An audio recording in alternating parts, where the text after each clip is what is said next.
Hey guys, Brian at MotoTech. I keep getting asked why people should choose the new MotoTech line of heads over other brands or other shops head mods, and rather than make a long-winded post that nobody's gonna read or doesn't fit enough information or dumbing it down to the point of just saying we're the best or whatever, I figured I'd just make a video to go over pretty much that whole aspect of the industry, just going over cylinder heads themselves. A lot of this will kind of apply to the whole industry and different stuff, but I'm specifically just talking about heads right now. Um, Easiest justification, which is the reason junk Chinese parts exist, is just price. Um, but that's really, to me, the least important thing when I'm buying a performance product. We're at $200 for heads. All the other companies are $300 to $400. Uh, so that's a huge difference in price. Also, the replacement domes were a lot cheaper on at $60. A lot of the other companies are $75 and up. Um, so that's a huge cost difference. Head mods for stock heads, which you can't get the same specs as easy because you're taking away from something that already exists. You're not starting from scratch. Those start at like $150, and some shops charge even more than that. Um, but yeah, so that's the price is definitely really good, so that helps sway a lot of people's decision. I don't plan on going up. I'm able to do them at that price, and that's where I'm going to try to stay. And unless something crazy happens and materials skyrocket or something, but I don't see that happening anytime soon because materials are pretty crazy right now, anyways. Um, the other shops have to charge more for a bunch of different reasons: greed, high overhead. They're outsourcing engineering, design, and machining. They're outsourcing a lot of this stuff. It's not a one man shop like me. I am outsourcing some of the machining. I do have a machine shop in the shop also, but it's actually cheaper for me to outsource to a good local guy that also has a small shop some of the machining, because then it leaves me to do other stuff in the shop. So there's just a lot of different ways to go about it, but I'm able to hit that $200 mark, and that definitely helps. Uh, we're using all quality materials.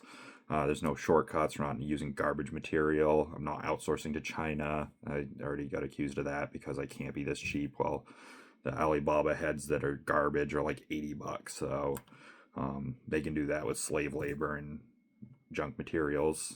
I have to be at like $200 because we use good materials. And all the way around, it's a lot better kit too. More inclusive with the stuff it comes with.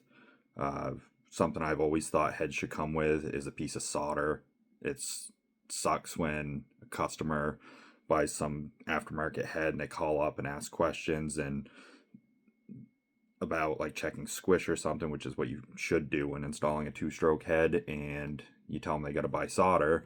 And they're like, well, a roll of solder's 15 to 30 bucks at the hardware store, and they only need a couple inches. So I'm going to be putting solder in the boxes. They're going to come with the head O-rings or the gasket for the big bore. It's going to come with a spare dome O-ring since that's an abnormal thing. Um, it's not hard to get or anything. It's just something that you're not going to have in a kit if you order like a gasket kit to rebuild your engine and you want to replace the dome O-ring. I figured it'd be nice to include a spare, so I'm going to do that. Uh, One of the other big reasons is higher level of performance and increased reliability. Put a lot of work into these. I've handled all the different brands of heads. I've had experience testing them, feedback. Like I said, I handle them all because it's engine building shop. So every engine that comes in usually has a modified head or some sort of aftermarket head, and I've fixed, improved, cut custom domes for all the different brands. So it gives me a lot of well-rounded experience in that category. Uh, End results are super important to me. A lot of the companies, um, just cranking out generic stuff, real basic dome changes and stuff, and we're just really pushing for the YZs. So that's why I keep narrowing down the shop to doing just the YZ platform, all the way from the PW50, which is a PW, but the YZ65, 85, 125, and 250, working on big bores for all of them. I build engines for them. So, or here's one of the test heads I printed for the 65. All the ones on the market currently have issues, so I'm not going to get into that until I do more stuff about a video about the 65 head in particular. But big improvements in reliability on that head, for example. So just stuff like that. We're just really pushing on the YZ platform. Nobody else is really pushing this hard specifically on the YZ stuff, and that's really where I want to be at. So we're going to keep doing it, and all I want to do is best quality products for those. Years of real world experience, again, it ties into that. It's actually handling these engines, building them, doing big bores, strokers, porting, quality stock rebuilds. I've seen pretty much every issue you can think of. I've cut tons of heads, cut hundreds of heads over the years. Been doing this for a long time. So it's all real world experience. I have a massive notebook full of notes from stuff I've cut on heads and feedback, and that makes for a lot more well-rounded ability to cut heads. A lot of these other companies using really, really dumbed down methods. They're just changing the compression ratios. Some even just flat out list them as volume and compression ratio. Some of them just use basic sim programs that you just enter in data and it spits out like a dyno looking chart. And you can use all that stuff, but you really need to use a mix of everything, and you need real world experience, because not one of those methods is good enough to use on its own. You really, really need to put a lot of work into these to actually have a quality product at the end that's getting good results. That's also why I don't agree with most of the other companies just make a few generic domes. A lot of them are good. Stock heads are terrible, and I've said it a million times before, but if stock heads weren't so bad, a lot of these head companies wouldn't even be in business, because they aren't doing good work. It's just better than stock, so everybody thinks it's great. They had the placebo that they spent this money and it's different, so it's better and they like it, and that's fine. But a lot of these aftermarket heads are not cut to what they could be. There should be a lot bigger spread in specs between the different wants and needs for the customer. So that's why I offered a lot of variety with the different domes. It's just better for you guys in general. Gives you way better ability to customize the bike to your wants and needs, and that's ultimately what's the most important. Peak horsepower numbers and stuff, none of that matters. Dyno charts don't matter, because you don't hold your bike wide open in top gear when you're riding it from a slow speed like you do on a dyno when you're doing a dyno pull. Dynos don't generally show how it actually feels. It'll give you horsepower and torque numbers, and you can use it as a guide, but I always tell people a dyno is a tuning aid, or they can aid in development to a certain point, but you really just need a ton of experience. So cutting hundreds of heads over the years is really given me the experience for that, and work with people. It's super rare. Like 99% of people are happy, but in that 1% case, I can cut another dome that I have or guide them to a different one, and I always try to take care of my customers, and I ultimately just want you guys happy. And I figured that offering the wider range of domes was definitely going to do that, and it's something that the rest of the market should try to copy. But knowing how a lot of these other builders are cutting heads and how a lot of the other aftermarkets design them, they're not capable of doing it. So they can try, but they just aren't doing it. They're doing super generic changes, and while it does change it to being softer for the woods or whatever, it's just not what it could be. So we're really pushing to get to that point.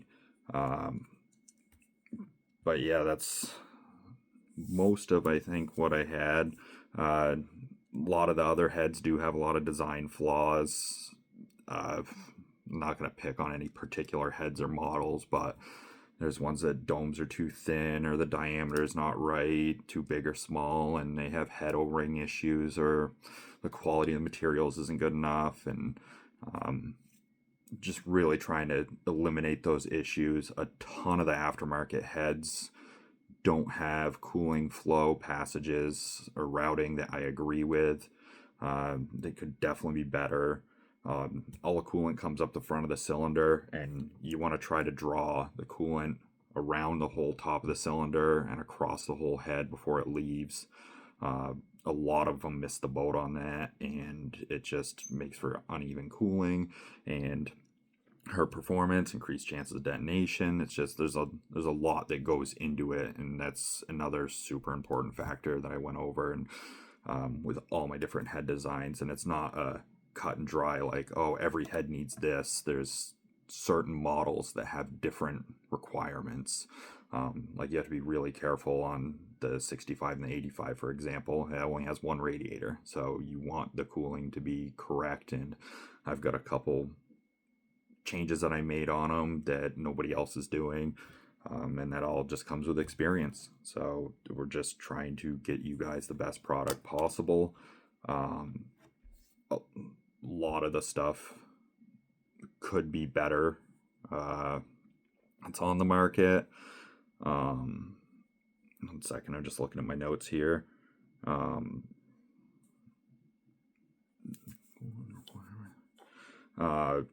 lot of them go after different looks and stuff, and some of my designs are kind of basic looking, and it's 100% dictated by the cooling path. It's you can only deviate so much, no matter what brand head you got. The coolant comes out of the same holes in the cylinder, so you're really limited. All the studs are in the same place. You aren't moving any of that stuff, so you only have a really limited range of how drastically different you can make the outside. And going into making it really fancy looking or anything beyond this, I do have them pretty good. It's a good compromise between I only caring about function and not caring about looks to making them look decent. I got them pretty good looking. But there's companies all over the place on that. It adds machining time, or it limits the possibilities for where the coolant can flow. Some of them have really far from ideal internal dimensions because you could tell they were more concerned about the outside. And honestly, on these bikes, you can't see the heads that well, especially the off-road tanks and stuff. Some of them you can't see the head at all. You can't even change the spark plug without taking the gas tank off. So at the end of the day, it doesn't really matter what the head looks like to a certain point. So I did prioritize function over looks, but I still got them looking pretty good. What else is there? Yeah, no, I think that covers everything. It's just a lot of the other industries should try to put this much effort in. Makes it better for all of us. They should try copying me on some of my stuff, and maybe you guys will have even more options for better stuff. But as far as I'm concerned, we're going to be continuing to put out the best YZ products, and I'm been constantly trying to narrow down the shop to just doing the PW through all the YZ sizes, and we're just going to keep pushing and trying to bring you guys the best products possible. And it's just me, so I can keep changing and doing whatever I want because it's my shop, and one-man band, you can get away with doing whatever you want. I don't have to answer to anybody, and all I gotta answer to is the customers, and I make you guys happy and have fun doing this stuff. It's all I like doing. So yeah, we'll keep putting out good products, but that's why we're better than everybody else.